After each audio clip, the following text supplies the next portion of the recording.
Hello friends, welcome back to our YouTube channel mining Sardar Ravishankar.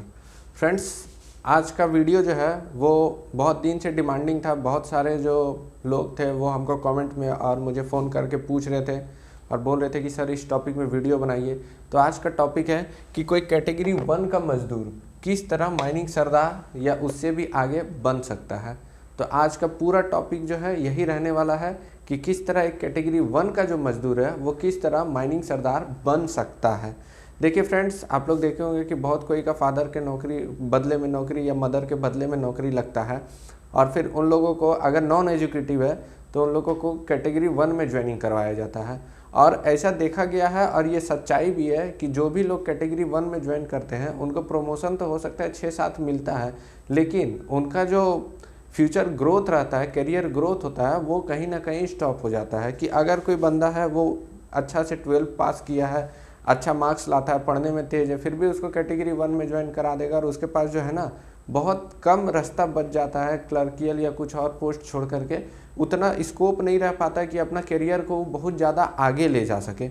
मतलब अगर वो कोलियरी मैनेजर बनना चाहता है, असिस्टेंट मैनेजर बनना चाहता है, तो उसको कोई रास्ता नहीं बचता है। और जो रास्ता बचता है उसके बारे में उनको कोई बताता नहीं है या उनको अवेयरनेस नहीं रहता इस बारे में कि हम किस तरह जो है अपना कम से कम एज में ज़्यादा से ज़्यादा बड़ा पोस्ट हासिल कर सके। देखिए फ्रेंड्स, आपको सबसे पहले तो ये बता देंगे कि वीडियो को पूरा देखिएगा अच्छा से, क्योंकि इतना बारीक डिटेल देंगे आपको, इतना अच्छा चीज़ का डिटेल देंगे, आपको कोई नेता तक भी नहीं सजेस्ट करने वाला है कि इस तरह से करो, तुम्हारा लाइफ आगे जा कर के बेटर होगा। सबसे पहले वैसा आदमी जो फादर के बदले नौकरी लेने के बाद सोचता है कि हमको आराम का पोस्ट मिल गया है कैटेगरी 1 में, कहीं छोटा मोटा जगह में दे दिया है, कांटा में दे दिया है या कुछ ऐसा जगह में दे दिया जहां हम आराम से नौकरी कर रहे हैं, कोई दिक्कत नहीं है, हमको प्रमोशन नहीं लेना है या हमको दूसरा फील्ड में नहीं जाना है, बहुत गलत सोच रखता है। आज आप कैटेगरी 1 में हो सकता है कांटा बाबू बन करके एसी रूम में बैठे हुए हैं, कोई दूसरा मैनेजर आ जाएगा ना, उठा करके फेंक देगा मजदूर बना करके। इसलिए इस सोच को सबसे पहले दिमाग से हटा दीजिए कि हम आराम का नौकरी कर रहे हैं, कंफर्ट जोन में है तो मज़ा है, कोई दिक्कत नहीं है। आज मैनेजर पीओ बढ़िया है, आपको वहाँ पर रख दिया है, कल को थोड़ा सा कुछ उल्टा पुल्टा हो जाएगा या आपको मतलब कोई भी दिक्कत हो जाएगा तो उस समय आपको वहाँ से हटा करके हो सकता है माइंस में भेज दे, माइंस में आपको फिटर के साथ दे दे, इलेक्ट्रीशियन के साथ दे दे, मेंटेनेंस में दे दे, ड्राइवर में दे दे, कुछ भी कर सकता है। तो इसलिए अपना कैरियर के बारे में बहुत ज़्यादा सीरियस होकर सोचिएगा। और उल्टा पुल्टा कोई भी सजेस्ट देता है आपको कि भाई आराम से बैठे रहो ना, क्या दिक्कत है, पैसा मिल रहा है ना, हम आपको ये वीडियो में सब चीज़ क्लियर करेंगे कहाँ कहाँ आपका नुकसान होगा। आपका लाइफ का स्टैंडर्ड ख़त्म हो जाएगा। आप कैटेगरी 1 बन करके रहिएगा, आपका स्टैंडर्ड जो है ना लाइफ टाइम आपका स्टैंडर्ड एक कैटेगरी 1 का स्टैंडर्ड बन के रह जाएगा। और आप अपने आप को जैसे ही ग्रो कीजिएगा, आपका जो सर्कल है, आपका जो साथी है वो आपको अच्छा मिलेगा। आप जैसे जैसे ऊपर जाइएगा आपका फैमिली का ग्रोथ होगा, आपका परिवार का जो लेवल है ना वो धीरे धीरे इंक्रीज होगा। आप जो क्वार्टर में रहिएगा, जो कॉलोनी में रहिएगा, वहाँ आपका इज्जत बढ़ेगा।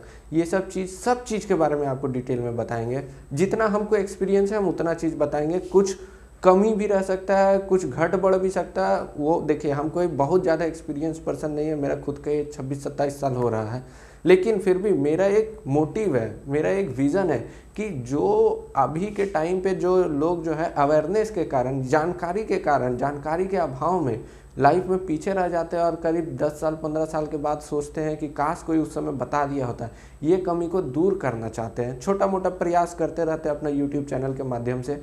उम्मीद है आप लोगों का प्यार मिलते रहेगा तो ये जो सिलसिला है वो आगे और बढ़ता रहेगा। तो चलिए अब हम लोग अपना मेन टॉपिक में आते हैं कि हम लोग कैटेगरी बाय कैटेगरी बात करेंगे। सबसे पहले बात करेंगे कैसे बनना है, फिर बात करेंगे दोनों का पेमेंट में क्या अंतर होता है, फिर बात करेंगे कि भविष्य में जाकर के पेमेंट में कितना अंतर हो जाता है। आज भले आपको मेरा डेली का मान के चलिए, मेरा बेसिक है 34,000 रुपया, कैटेगरी 1 जो ज्वाइन करेगा उसका बेसिक रहेगा 27-28 हज़ार रुपया, तो 27-28 नहीं, कुछ 30 के करीब में उसका भी लगेगा। तो अभी लगता है कि बहुत कम डिफरेंस है, लेकिन यही 10 साल के बाद आप देखिएगा तो वो कहाँ पीछे रह जाएगा और हम कहाँ आगे बढ़ जाएंगे। सब चीज़ के बारे में आपको बताएंगे। आगे जाके आपको बच्चा लोग को क्या बेनिफिट होगा, आपका परिवार को क्या बेनिफिट होगा, आगे जाके आपको क्या बेनिफिट होगा, रिटायरमेंट में क्या बेनिफिट होगा, हर चीज़ बताएंगे। और इतना डिटेल में आपको विश्वास कीजिए कोई नहीं बताने वाला। सबसे पहले वैसा कैटेगरी 1 में जो आदमी है उसको अगर माइनिंग सरदार बनना है तो सबसे पहले दिल में ये बैठा लेना होगा कि आपको मेहनत करना है थोड़ा बहुत। आप ऐसे ही कंफर्ट जोन में बैठ करके सोचिएगा कि सब कुछ मिल जाए, तो वो नहीं होना। अगर आपके अंदर आग है कि हमको आगे बढ़ना है तो वीडियो पूरा देखिए, बहुत अच्छा समझाएंगे। देखिए आपके पास 3 रास्ता बचता है, या तो आप फील्ड से कीजिए, या तो आप डिप्लोमा से कीजिए, या तो आप बीटेक कीजिए। ये 3 चीज़ बनता है। इसमें से ये डिप्लोमा और बीटेक के लिए आपको स्पेशल परमिशन लेना पड़ता है। जो हम लोग का पर्सनल मैनेजर रहते हैं या एरिया पर्सनल जो रहते हैं, उनसे डिप्लोमा और बीटेक के लिए आपको स्पेशल परमिशन लेना पड़ेगा। उसका कुछ क्राइटेरिया है कि इतना किलोमीटर के अंदर में कॉलेज होना चाहिए। जैसे अगर आप धनबाद से बिलोंग करते हैं तो अभी के पॉलिटेक्निक में भी माइनिंग स्टार्ट है, पेमिया ऋषिकेश में भी माइनिंग स्टार्ट है, और अगर आप गवर्नमेंट पॉलिटेक्निक निकाल लेते हैं तो काफ़ी अच्छा बात है। अगर आप रांची तरफ से बिलोंग करते हैं, जैसे आपका बड़का सियाल हो गया और जो इधर चूरी वूरी हो गया, तो उसमें आप राय यूनिवर्सिटी और से बीटेक कर सकते हैं डायरेक्ट, आपको डिप्लोमा का ज़रूरत ही नहीं पड़ेगा। और अगर आपको कहीं नहीं है, इस तरह से व्यवस्था नहीं है, तो आप फील्ड के कैंडिडेट के थ्रू भी आगे बढ़ सकते हैं फ्यूचर में। लेकिन हम आपको कम्प्लीटली सजेस्ट करेंगे, अगर आप मैट्रिक इंटर किए हुए, अगर आप मैट्रिक किए हैं तो डिप्लोमा कर लीजिए, अगर आप इंटर किए हैं और साइंस से किए हैं तो बीटेक कर लीजिए। हम एक वीडियो में तो नहीं पूरा कवर कर पाएंगे, लेकिन आप लोग अगर पूछिएगा तो हम ये सब का एक सेपरेट वीडियो बनाएंगे कि डिप्लोमा करने से क्या फ़ायदा है एक कैटेगरी 1 का मजदूर को, और बीटेक करने से क्या फ़ायदा है एक कैटेगरी 1 के मजदूर को, एकदम डिटेल में बताएंगे। चलिए आज हम लोग इसका फील्ड का बात करते हैं, टाइम मिलेगा तो इसका भी बात कर लेंगे। देखिए आपको 3 साल का एक्सपीरियंस चाहिए, फील्ड एक्सपीरियंस जनरल माइनिंग का। आपको जब भी कैटेगरी 1 में पोस्टिंग दे और आपका शुरू से टारगेट है कि हमको माइनिंग फील्ड में जाना है, मतलब माइनिंग पोजीशन में जाना है, तो अपना पोस्टिंग जो है ना हमेशा माइनिंग फील्ड में लीजिएगा, माइंस में लीजिएगा। कोई आपको जीएम ऑफिस का क्लर्क बना दे रहा है, कंप्यूटर ऑपरेटर बना दे रहा है, या ऐसा कुछ कर दे रहा है, तो आप पीओ से, मैनेजर से रिक्वेस्ट कीजिएगा कि सर हमको ये सब पोस्ट मत दीजिए, हमको माइंस का पोस्ट दीजिए, हमको एक्सपीरियंस गेन करना है। यहीं पे लड़का मार खा जाता है। कोई जवान लड़का आया, आराम से उसको कंप्यूटर में बैठा दिया, अब वो बैठा हुआ है कंप्यूटर में 5-5 साल से बैठा हुआ है, कोई प्रमोशन नहीं, कोई लाइफ का कुछ नहीं। हाँ आराम है, बहुत आराम है, लेकिन ये आराम जो है ना, कहा जाता है आराम हराम है, ये उसको उस समय पता चलेगा जब 40 साल का वो हो जाएगा। और उसी के साथ एक कैटेगरी 1 में ज्वाइन किया हुआ लड़का 40 साल में असिस्टेंट मैनेजर बन जाएगा, और वो लड़का उसी के ऑफिस में कंप्यूटर ऑपरेटर बन के रह जाएगा ना, उस समय बहुत ख़राब लगेगा। इसलिए हम आपको बता रहे हैं। चलिए आगे बढ़ते हैं कि अपना पोस्टिंग जो है वो माइंस फील्ड में लीजिएगा, ताकि वहाँ से आपको एक्सपीरियंस मिले। जैसे ही आपका 3 साल का एक्सपीरियंस हो जाएगा, आप जो है डीजीएमएस का एग्ज़ाम भरने के लिए एलिजिबल हो जाइएगा। डीजीएमएस का जो माइनिंग सरदार का एग्ज़ाम होता है, उसके लिए आप एलिजिबल हो जाइएगा। देखिए अब एग्ज़ाम जो होता है उसके लिए आपको थोड़ा बहुत तैयारी करना पड़ेगा। थोड़ा बहुत तैयारी मतलब उतना भी तैयारी नहीं करना पड़ता। आप डेली 2 घंटा भी समय दीजिएगा, 1 घंटा भी समय दीजिएगा, तो आपका तैयारी हो जाएगा। और फिर भी नहीं समझ में आएगा तो आप हमसे सजेशन ले लीजिएगा कि सर कहाँ से तैयारी करना है। माइनिंग सरदार का डीजीएमएस एग्ज़ाम अब जो है वो ऑनलाइन होता है, तो अब घूस का सिस्टम ख़त्म हो गया है। पहले थोड़ा घूस चलता था, रिटर्न एग्ज़ाम होता था, तो अभी जो है जो सब पारदर्शी हो गया, अभी ज़्यादा कुछ लफड़ा नहीं है। तो आपको जो है सबसे पहले फील्ड में पोस्टिंग लेना है, इसके बाद डीजीएमएस का एग्ज़ाम देना है। ये फील्ड में पोस्टिंग और डीजीएमएस एग्ज़ाम देने के बीच में आपको VTC से, वोकेशनल ट्रेनिंग सेंटर से लैंप हैंडलिंग का सर्टिफिकेट ले लेना है। और लैंप हैंडलिंग का सर्टिफिकेट लेने के बाद आपको गैस टेस्टिंग का एग्ज़ाम होता है डीजीएमएस का ही, जैसे माइनिंग सरदार का एग्ज़ाम होता है वैसे ही डीजीएमएस में गैस टेस्टिंग का भी एग्ज़ाम होता है। आपको ये लगा गैस टेस्टिंग भी दे देना है। हो सकता है पहले ये एग्ज़ाम आ जाए तो ये एग्ज़ाम दीजिएगा, पहले ये एग्ज़ाम आ जाए तो ये एग्ज़ाम दे दीजिएगा। और सबसे ज़रूरी बात कि जैसे ही आप ज्वाइनिंग कर लीजिएगा, 1 साल 1.5 साल हो जाए, आप जो है ये फर्स्ट एड सर्टिफिकेट बनाने के लिए दे दीजिएगा। अभी CCL में जो है जो एम्प्लॉई है, जो कामगार है, उन लोगों का free of cost first aid certificate जो है माइंस रेस्क्यू स्टेशन रामगढ़ दे रहा है। जिसको इसके बारे में विशेष जानकारी चाहिए हमसे कांटेक्ट करके पूछ लीजिएगा, इसके बारे में ही बता देंगे। इसके अलावा फ्रेंड्स और भी एक चीज़ बता दें कि हमारे द्वारा जो भी सजेशन दिया जाता है या जो भी कुछ बताया जाता है, किसी के लिए किसी भी चीज़ के लिए कोई कॉस्ट नहीं लिया जाता। आप ऐसा मत समझिएगा कि आप हमको कॉल कीजिएगा तो हम आपसे कुछ पैसा लेंगे या आपसे कुछ रकम लेंगे, इसके बाद ही हम आपको कुछ सजेस्ट करेंगे, ऐसा कोई बात नहीं है। आप हमसे एज ए बड़ा भाई, एज ए छोटा भाई, एज ए दोस्त, जो समझिए आप हमसे कुछ भी पूछ सकते हैं। मेरा बस एक ही मोटिव है कि अवेयरनेस के कारण किसी भी तरह से कोई स्टूडेंट जो है या कोई भी कैंडिडेट जो है आज के टाइम पे पीछे ना रहे। जिसमें पोटेंशियल है उसको आगे बढ़ने का हक है, उसको आगे बढ़ना ही चाहिए। चलिए यहाँ तक तो आपको क्लियर हो गया कि फील्ड कैंडिडेट क्या करेगा। अब क्या होता है, ये सब सर्टिफिकेट आपका जब हो जाएगा, जब आपके पास माइनिंग सरदार का सर्टिफिकेट आ जाएगा, इसके बाद क्या होगा ना कि कंपनी जो है समय समय पर वैकेंसी निकालती है। और देखिएगा कभी कभी क्या होता है, जैसे आप सीसीएल में काम कर रहे हैं तो हो सकता है सिर्फ सीसीएल वैकेंसी निकाले माइनिंग सरदार के लिए। कई बार होता है कि एनसीएल वैकेंसी निकाला और वो निकाला है कोल इंडिया के सभी कर्मचारियों के लिए। मतलब कोल इंडिया का कोई भी अंग में अगर कोई कर्मचारी माइनिंग सरदार है डिपार्टमेंटल, तो वो वहाँ पे अप्लाई कर सकता है। देखिए ये आपके लिए बहुत बड़ा चांस है। हम लोग पढ़ा लिखा डिप्लोमा होल्डर के लिए भी ये चांस नहीं मिलता है कि कहीं एक वैकेंसी निकला और हम कोई और सब्सिडरी में है तो हम वहाँ का भर सकते हैं। आपके पास अपना डिपार्टमेंटल के साथ साथ ऑल ओवर इंडिया का कोल इंडिया का जितना भी सब्सिडरी है उसको भरने का मौका मिलता है। और आज के डेट में जितना भी डिपार्टमेंटल वैकेंसी निकलता है मोर देन 50% सीट जो है खाली चला जा रहा है। और आप समझ सकते हैं कि माइनिंग सरदार का कितना कमी है। कमी है तब तो ओपन रिक्रूटमेंट निकल रहा है, कमी नहीं रहता तो डिपार्टमेंटल। देखिए अभी एसईसीएल का ही डिपार्टमेंटल बहुत सीट निकला है। आप मेरा इससे पहले का वीडियो देखिएगा, एसईसीएल का हम नोटिफिकेशन भी डाले। तो यहाँ पे आपको समझना होगा कि जितना जल्दी आप ये सब प्रोसेस क्लियर कर लीजिएगा, आपका जो है माइनिंग सरदार में आपका ज्वाइनिंग हो जाएगा। एक अप्रोक्स टाइम कितना टाइम लग सकता है वो हम यहाँ लिखे हैं कि कम से कम आपको 5 साल इस प्रक्रिया में लगेगा। 3 साल हो गया आपको एक्सपीरियंस के लिए, 1 साल ये सब एग्ज़ाम के लिए, मतलब 5 साल में आप जो है माइनिंग सरदार बन जाइएगा। अब आपको हम एक दूसरा कैलकुलेशन भी बताएंगे कि अगर आप कैटेगरी 1 में ज्वाइन किए हैं तो आपका हार्डली बेसिक जो है ना वो 1200 रुपया डेली का होगा, ठीक है। और अगर आप 5 साल तक रहिएगा ना तो इसका 3% इंक्रीमेंट आप अगर जोड़ते भी जाइएगा ना तो आप हार्डली जो है ना 1500 रुपया तक पहुँचिएगा, ठीक है। आप हार्डली जो है 1500 रुपया तक पहुँचिएगा। तो इसके अलावा देखिए अगर आप हार्डली 1500 रुपया तक पहुँच गए तो 1500 इंटू 26 जब कीजिएगा तो ये आपका निकल जाएगा मंथली, आपका मंथली बेसिक। लेकिन यही अगर आप माइनिंग सरदार बन जाइएगा ना तो माइनिंग सरदार बन जाने के बाद आपका बेसिक जो है ये इस तरह का डेली रेटेड नहीं रहेगा। मतलब डेली 1200, 1300, 1400 इस तरह के हिसाब से जो आपको पेमेंट मिलता है ये ना मिलके आपका डायरेक्ट बेसिक हो जाएगा 31,852 रुपया 56 पैसा।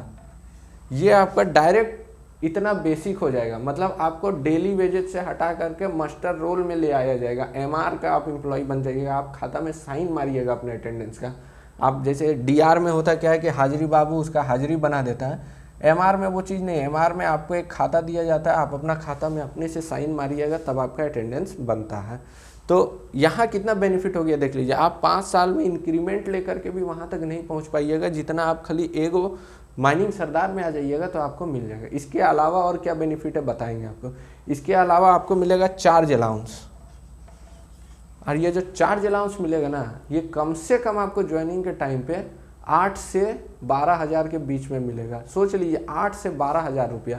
आप कभी सोच भी नहीं सकते हैं इतना आप इंक्रीमेंट, एक कैटेगरी 1 का मजदूर कितना दिन के बाद उसका 10 से 15 हज़ार रुपया तनख्वाह बढ़ेगा और यहाँ पे आपको चार्ज अलाउंस मिल जाएगा। और दूसरा चीज़ बता दे रहे, आप अगर कैटेगरी 1 का आदमी है ना आपका संडे पे हमेशा तलवार लटका रहेगा। चाहे आप माइनिंग छोड़ के कोई भी फील्ड का आदमी हो, आपका संडे कटना फिक्स हो जाएगा। अगर जैसे कंपनी अगर काट रहा है तो सबसे पहले आप लोगों का काटेगा और सबसे अंत में माइनिंग वाला का काटेगा। इसलिए आपका संडे का सुनिश्चित हो जाता है। सुनिश्चित नहीं बोलेंगे, मतलब आपका चांसेस बढ़ जाता है कि आपको हमेशा संडे मिलेगा। जैसे कई सारा माइंस है, वहाँ देखिए बीसीसीएल में भी कई सारा माइंस है, माइंस बंद है, पूरा मजदूर का संडे कटा हुआ है। लेकिन माइनिंग सरदार, ओवरमैन ये सब का संडे नहीं कटता है। यहाँ पे आपको एक इम्यूनिटी मिल जाएगा, आपको एक शील्ड मिल जाएगा कि आपका जो पेमेंट है ना, विश्वास कीजिए कैटेगरी 1 से सीधी डबल हो जाएगा। हम खुद इस लाइन से बहुत दिन से जुड़े हुए हैं, इसलिए हमको हर चीज़ का डिटेल, और हम इसीलिए आपको समझा रहे हैं कि जितना जल्दी हो सके ना, आप अगर कैटेगरी 1 में ज्वाइन कर रहे हैं तो तुरंत माइनिंग में जाइए। माइनिंग में अभी सीट खाली है, तुरंत प्रमोशन हो रहा है। और यहाँ जैसे ही जाइएगा ना आपका पेमेंट बदल जाएगा, आपका रहन सहन बदल जाएगा। जो आपको घटिया सा जैसा तैसा क्वार्टर मिलता था ना, सीधा आप बी टाइप के लिए एलिजिबल हो जाइएगा। आपका जो दोस्त यार बनेगा वो पढ़ा लिखा दोस्त यार बनेगा। वहाँ पे क्या होगा, आप जब फैमिली को लेकर के वहाँ रहिएगा, आपका चिल्ड्रन को, आपका जो फैमिली है उसको एक अच्छा वातावरण मिलेगा, अच्छा स्कूल मिलेगा, पढ़ने के लिए अच्छा जगह मिलेगा। और बता दे रहे हैं कोल इंडिया में अगर आप माइनिंग डिपार्टमेंट से हैं तो आपका वैल्यू एज कम्पेयर टू और कोई डिपार्टमेंट थोड़ा सा ज़्यादा रहेगा। जैसे डिप्लोमा इक्विवेलेंट में हम लोग भी आते हैं, डिप्लोमा इक्विवेलेंट में कोई इलेक्ट्रिकल या मैकेनिकल भी आता है, तो देखा जाता है कि थोड़ा सा जो है माइनिंग वाला को ज़्यादा प्रेफरेंस मिलता है, क्योंकि माइनिंग सरदार पोस्ट जो हो जाता है ना, ये डीजीएमएस का पोस्ट हो जाता है। ये डीजीएमएस द्वारा जो है सर्टिफिकेट, स्टेचुरी सर्टिफिकेट मिलता है, उसके बदौलत आप नौकरी कर रहे हैं। कंपनी का मजबूरी है कि वो आपको रखेगा, क्योंकि उसको अपना स्टेचुरी जो नियम है, रूल है, उसको फॉलो करना है, नहीं तो डीजीएमएस वायलेशन लगा देगा। अगर सफिशिएंट मात्रा में उसके पास ओवरमैन नहीं रहेगा, माइनिंग सरदार नहीं रहेगा, तो डीजीएमएस कभी भी आएगा, ये डीडीएमएस डिप्टी डायरेक्टर जो है, रीजनल डायरेक्टर जो भी आएगा, वो आगे सीधा वायलेशन लगा देगा और माइंस बंद कर देगा। इसलिए देखिएगा, मैनेजर पीओ जो है ना, कभी भी माइनिंग वाला का संडे काटने या किसी चीज़ के लिए आपको फोर्स नहीं करेगा। आप माइनिंग में आ जाइएगा तो आपको ज़्यादा स्कोप मिलेगा। इसके अलावा बता दें, डिप्लोमा अगर आप फील्ड कैंडिडेट ना हो कि आपको अगर बाई चांस मौका मिल जाता है कि आपको कंपनी तरफ से परमिशन मिल गया कि आप जो है डिप्लोमा कर लीजिए, तो जैसे ही आप डिप्लोमा कीजिएगा, इसमें भी आपको लगभग 5 साल लगेगा। और क्या है, 5 साल लगेगा। इसमें आप जैसे ही डिप्लोमा कीजिएगा, आपके पास डिप्लोमा का सर्टिफिकेट हो जाएगा, गैस टेस्टिंग का सर्टिफिकेट, आप वही प्रोसेस है जो हम आपको बताएं बीटीसी से। फर्स्ट एड सर्टिफिकेट आपको कंपनी द्वारा करवा दिया जाएगा। इसमें आपको क्या फ़ायदा होगा ना, इसमें आपको जो डीजीएमएस का एग्ज़ाम यहाँ देना पड़ा था, ये डीजीएमएस का एग्ज़ाम नहीं देना पड़ेगा। यहाँ पे आपको डायरेक्ट जो है ना ओवरमैन का सर्टिफिकेट मिलेगा। 4 साल के बाद आपको ओवरमैन का सर्टिफिकेट मिलेगा। माइनिंग सरदार बन जाने के बाद फिर जैसे आप ओवरमैन में आइएगा ना, ओवरमैन में जैसे आइएगा, तो अगर आप फील्ड के कैंडिडेट है तो आपको एक और एग्ज़ाम डीजीएमएस का पास करना पड़ेगा। लेकिन अगर आप डिप्लोमा होल्डर है तो आपके पास ऑलरेडी ओवरमैन सर्टिफिकेट रहेगा, तो आप जैसे ही 3 साल का फिर से होइएगा, माइनिंग सरदार में जैसे ही 3 साल हो जाएगा आपका, आप तुरंत जो है ओवरमैन के लिए भी एलिजिबल हो जाएगा। आप तुरंत एगो लगल प्रमोशन ले लीजिएगा। सोच लीजिए कितना फ़ायदा। फिर एक तो माइनिंग सरदार से ओवरमैन जाइएगा, एक प्रमोशन, फिर ओवरमैन से ग्रेड सी, ग्रेड बी से ग्रेड ए बनिएगा, ग्रेड A1 बनिएगा। A1 के बाद आपको समझ में आएगा कि क्या उसका वैल्यू होता है, सीनियर ओवरमैन उसको बोला जाता है। आप लोग भी माइंस में जाते होंगे तो सुनते होंगे फलाना सीनियर ओवरमैन है। तो यहाँ तक आपको समझ में आ गया। और अगर आपको भगवान की कृपा से, या डिप्लोमा का एक और फ़ायदा बता दे रहे हैं कि अगर आप डिप्लोमा होल्डर बन जाइएगा और कई दिनों तक अगर डिपार्टमेंटल वैकेंसी नहीं भी निकल रहा है, तो आप ओपन वैकेंसी भी डाल सकते हैं। मतलब जो ओपन रिक्रूटमेंट आता है उसको भी डाल सकते हैं। अब बात करते हैं, अगर भगवान का दया से आपको बीटेक करने का मौका मिल गया तो क्या क्या फ़ायदा है। यहाँ पे अगर सबसे बेस्ट चीज़ हम बोलेंगे तो यही है बीटेक। अगर आप बीटेक कर लेते हैं और माइनिंग सरदार में भी ज्वाइन कर रहे हैं ना, तो आप तुरंत जो है ओवरमैन में जा सकते हैं, और तुरंत जो है अगर ओवरमैन का पोस्ट खाली है तो ओवरमैन में जा सकते हैं, और तुरंत असिस्टेंट मैनेजर 10 साल के अंदर अंदर। देखिए यहाँ 6 साल है कि अगर आप बीटेक कीजिएगा तो कम से कम 6 साल लगेगा आपका प्रमोशन होने में, और 10 साल के अंदर अंदर अगर आप रिजर्व्ड कैटेगरी से हैं, SC ST, तो 10 साल के अंदर अंदर आप असिस्टेंट मैनेजर बन के आइएगा। तुरंत असिस्टेंट में 10 साल समय गुजरने में, बताइए एक कैटेगरी 1 का मजदूर 10 साल के बाद क्या उसका पेमेंट रहेगा। और एक E2 E3 का कैंडिडेट का आप पेमेंट देख लीजिएगा, 1 लाख से कम किसी का पेमेंट नहीं होगा उस समय, समझे। अभी से 10 साल के बाद जब इन लोगों का पेज बोर्ड रिवीजन भी होगा, पे स्केल, उस समय 1 लाख कम से कम सैलरी रहेगा। और ये कैटेगरी 1 मजदूर का 50,000 भी नहीं पहुंचेगा 10 साल के बाद। इसलिए बोलते हैं, देखिए यहाँ से यहाँ कितना अंतर हो गया, सीधा डबल हो गया पैसा। और इसका 3% सोचिए, 1 लाख का हर साल 3% बढ़ेगा, और ये 50,000 का हर साल 3% बढ़ेगा। ये बेचारा हार्डली 1,500, 2,000, 3,000 रुपया में इसका हालत ख़राब हो जाएगा। और इसका जो है हर साल जो है 3%, मतलब 3,000 रुपया हर साल बेसिक बढ़ेगा। बेसिक बढ़ेगा तो VDA बढ़ेगा, जितना अलाउंसेस है सब बढ़ेगा। इसलिए बोलते हैं कि अगर चांस है आप बीटेक में जाइए, आप परमिशन लीजिए और किसी भी तरह आप बीटेक करने का कोशिश कीजिए। ये हुआ एक बेसिक जानकारी। इसके अलावा भी बहुत सारा जानकारी है, बहुत सारा चीज़ है। अगर आप चाहते हैं कि इसका एक पार्ट 2 बने तो आप कमेंट में बताइए, क्योंकि वीडियो बहुत लंबा हो जाएगा। इसका बहुत सारा चीज़ है, इसमें रिटायरमेंट तक का हम आपको जोड़ के बताएंगे ना, रिटायरमेंट तक का, तो आपको दोनों के बीच कम से कम 1 से 2 करोड़ रुपया का अंतर मिलेगा। भले मजाक लग रहा होगा मेरा बात को, लेकिन हम आपको कैलकुलेशन दिखाएंगे कि रिटायरमेंट तक एक कैटेगरी 1 का मजदूर जो लाइफ टाइम कैटेगरी 1 रह करके बस एक 6 से 7 प्रमोशन लेकर के रिटायर कर जाता है वो, और एक कैटेगरी 1 का मजदूर जब माइनिंग सरदार बनता है, माइनिंग सरदार से ओवरमैन बनता है, ओवरमैन से असिस्टेंट मैनेजर बनता है और असिस्टेंट मैनेजर से कम डिप्टी मैनेजर तक जा करके वो रिटायर करता है, और डिप्टी मैनेजर का जो उस समय पेंशन होगा या CMPF जमा होगा और एक इस बंदा का जो CMPF जमा होगा, दोनों के बीच कम से कम 2 करोड़ रुपये का अंतर होगा। उम्मीद है फ्रेंड्स आपको वीडियो अच्छा लगा होगा, क्योंकि बहुत दिन से डिमांड था इस वीडियो का और हम भी कोशिश किए हैं कि जितना अच्छा से अच्छा हो सके आपको बता देने का। इसके अलावा भी अगर आपको कुछ एकदम डिटेल में जानकारी चाहिए तो आप कमेंट सेक्शन में बताइएगा, आपके टॉपिक पे भी हम वीडियो बना देंगे। मिलते हैं नेक्स्ट वीडियो में फ्रेंड्स, तब तक के लिए जय हिंद।